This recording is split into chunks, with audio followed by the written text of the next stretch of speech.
గత 3 రోజుల నుంచి తెలంగాణ వ్యాప్తంగా విపరీతంగా చర్చ జరుగుతూ ఉన్నది. మరి తెలంగాణ ఎస్సీ గురుకులాల సెక్రటరీ గారు రేవంత్ రెడ్డి సాంఘిక సంక్షేమ శాఖ మంత్రిగా కూడా ఉన్నారు.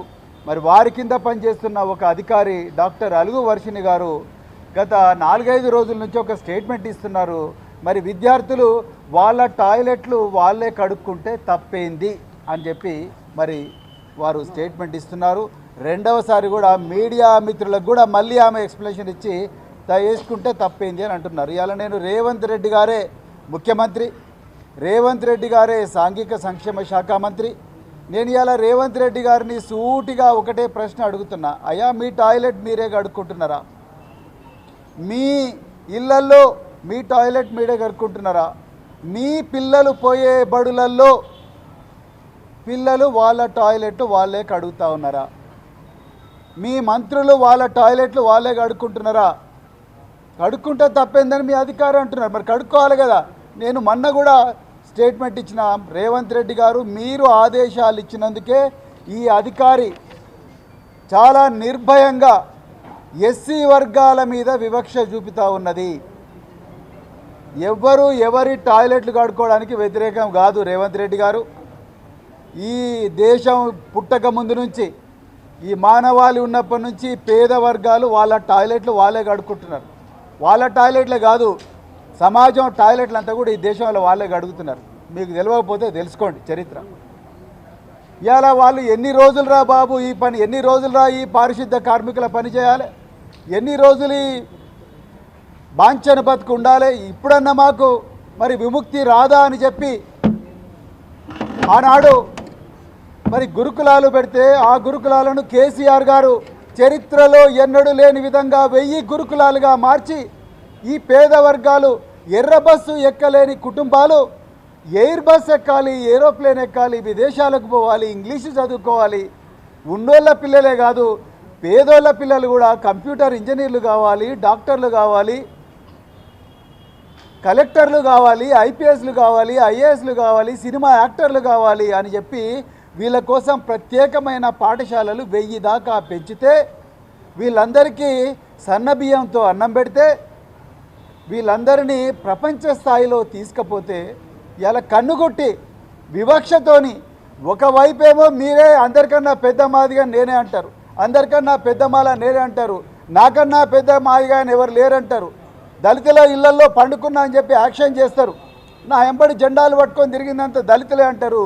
మళ్ళా ఇంకోవైపు నోటితో నవ్వి నొసటితో వెక్కరించినట్టుగా మీరు ఇలా మీ అధికారితోని ఇలా మీరు నిర్భయంగా నిస్సిగ్గుగా చాలా అవమానకరమైన స్టేట్మెంట్లు ఇప్పిస్తున్నారు. నేను ఒక్కటే ప్రశ్న అడుగుతున్నా, మీ టాయిలెట్ మీరు కడుక్కున్నారా? ఇవాళ మీ మంత్రులు కడుక్కున్నారా? మీ ఐఏఎస్ ఆఫీసర్లు కడుక్కున్నారా? మీ పిల్లలు పోయే బడులలో వాళ్ళ టాయిలెట్లు వాళ్ళే కడుక్కుంటున్నారా?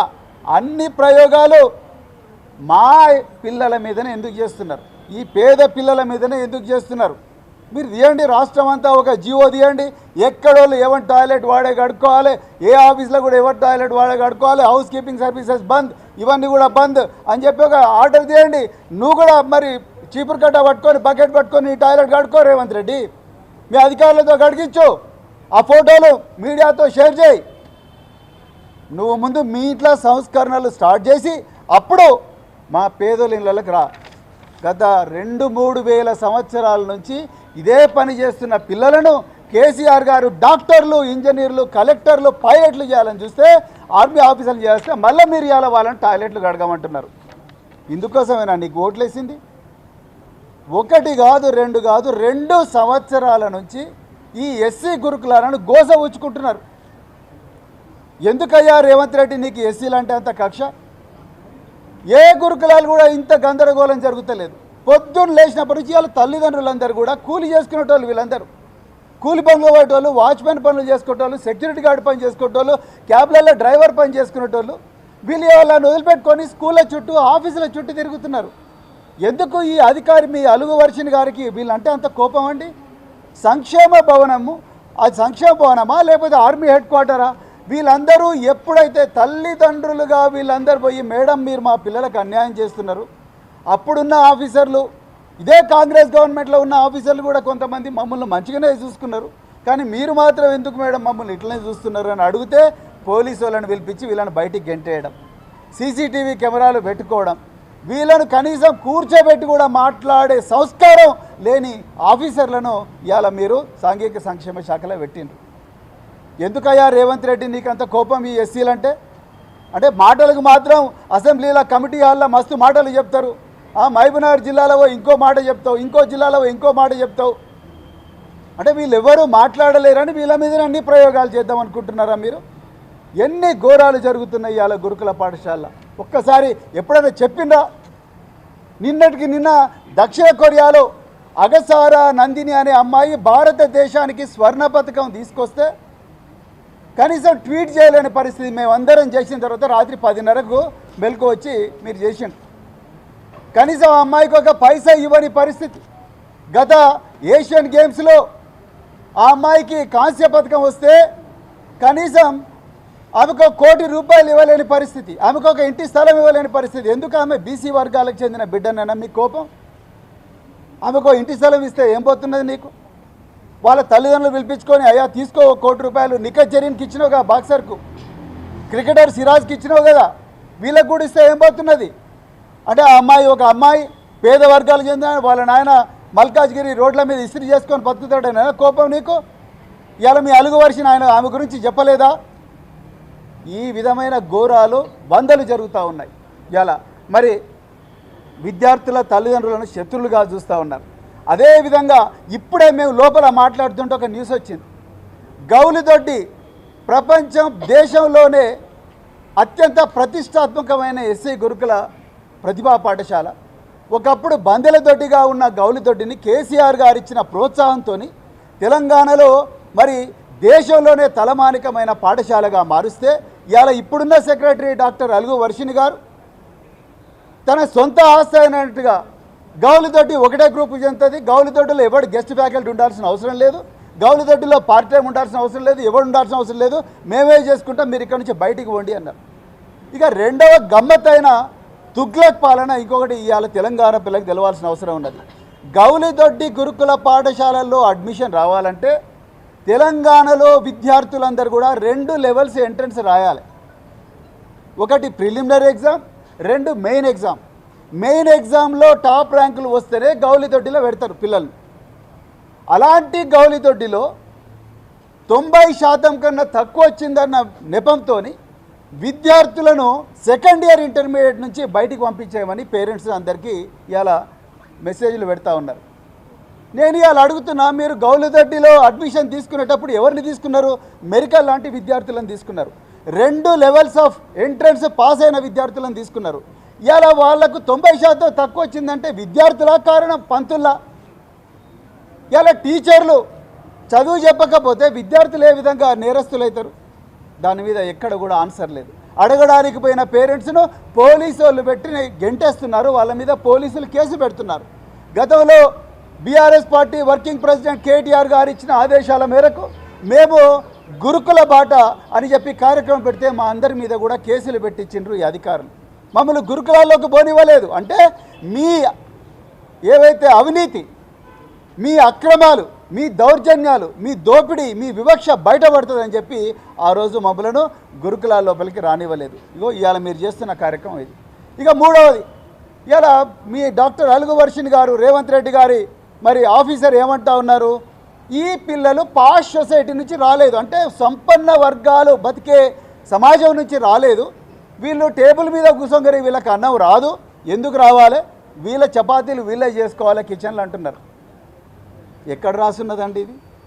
సంపన్న వర్గాలు ఉన్నోళ్ళకే టేబుల్ మీద కూర్చునే అవకాశం ఉన్నది, పేద వర్గాలకు, అణచివేయబడ్డ వర్గాలకి అవకాశం లేదని ఎక్కడ రాసున్నది? ఇదేనా మీ రాహుల్ గాంధీ రాజ్యాంగం పెట్టుకొని రోజు చెప్తున్నది? ఇదేనా ఆర్టికల్ 14 చెప్తున్నది? ఇదేనా ఆర్టికల్ 16 చెప్తున్నది? ఇదేనా ఆర్టికల్ 17 చెప్తున్నది అని ఇవాళ నేను రేవంత్ రెడ్డిని అడుగుతా ఉన్నా. ఎవరు చెప్పిండ్రండి? సంపన్న వర్గాల ఉన్న పిల్లలంట వాళ్ళు ఏమైనా చేసుకోవచ్చంట, ఈ అణచివేయబడ్డ వర్గాల పిల్లల నుంచి వచ్చిన వాళ్ళు మాత్రం వాళ్ళ టాయిలెట్లు వాళ్ళే కడుక్కోవాలంట, కిచెన్లల్లో వాళ్ళే రొట్టెలు చేసుకోవాలంట. మరి మీకు పన్నులు ఎందుకు కడుతున్నాం మేము? మీ హాస్టళ్ళల్లో మా పిల్లల్ని ఎందుకు చేర్పిస్తున్నాం? మీకు జీతాలు ఎక్కడి నుంచి వస్తున్నాయి? చెట్టు నుంచి కాస్తున్నాయా? ఆకాశం నుంచి ఊడిపడుతున్నాయా? రేవంత్ రెడ్డి నీకు వచ్చే 4 లక్షల జీతం ఎక్కడి నుంచి వస్తుంది? నీ బుల్లెట్ ప్రూఫ్ కాన్వాయ్ ఎక్కడి నుంచి వస్తుంది? నీకుండే పోలీసుల జీతాలు ఎక్కడి నుంచి వస్తున్నాయి? మీ మంత్రుల జీతాలు ఎక్కడి నుంచి వస్తున్నాయి? మీ ఐఏఎస్ ఆఫీసర్ల జీతాలు ఎక్కడి నుంచి వస్తున్నాయి? మీ ఏసీ రూమ్లో కరెంట్ ఎక్కడి నుంచి వస్తుంది? ఇవన్నీ కూడా మేము పేదలు కట్టిన పన్నులే కదా, మా చేత కాదనే కదా ఇవాళ మా పిల్లలందరినీ కూడా మీ హాస్టల్లో పెడితే మీ బాగా చదివిస్తారని కదా. మళ్ళీ మేము అక్కడికి వచ్చిన తర్వాత మళ్ళీ మమ్మల్ని మా రొట్టెలు మేమే చేసుకోమంటారు. మీ కిచెన్ ఎక్కడ పోయింది? మరి మీ కుక్కలు ఎక్కడ పోయినరు? దీని మీద ప్రభుత్వం ఇవాళ సంజాయిషి ఇవ్వాల్సిన అవసరం ఉన్నది. అదేవిధంగా మరి boys schools, co education schools ఉండకూడదు అంటున్నా. నేను ఇవాళ ఎంత మెడకాయ మీద తలకాయ లేని ఆఫీసర్లు ఇక్కడ పనిచేస్తున్నారంటే, ఎంత వివక్షపూరితంగా పనిచేస్తున్నారంటే, ఈ దేశంలో నవోదయ విద్యాలయాలు, కోఎడ్ విద్యాలయాలు, అవి కూడా రెసిడెన్షియల్ స్కూల్సే. అక్కడ బాయ్స్ క్యాంపస్ ఉంటుంది, గర్ల్స్ క్యాంపస్ ఉంటుంది. అదేవిధంగా ఏకలవ్య మోడల్ స్కూల్స్ కూడా కోఎడ్ స్కూల్సే, బాయ్స్ ఉంటుంది, గర్ల్స్ ఉంటుంది.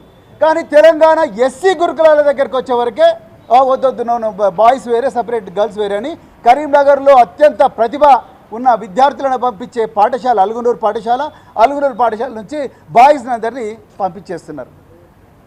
అంటే ఏకలవ్య విద్యాలయాలకు ఒక రూలు, నవోదయ విద్యాలయాలకు ఒక రూలు, ఎస్సీ గురుకులాలకు ఇంకొక రూలు. ఫైన్ ఆర్ట్ స్కూల్స్ కూడా అంతే.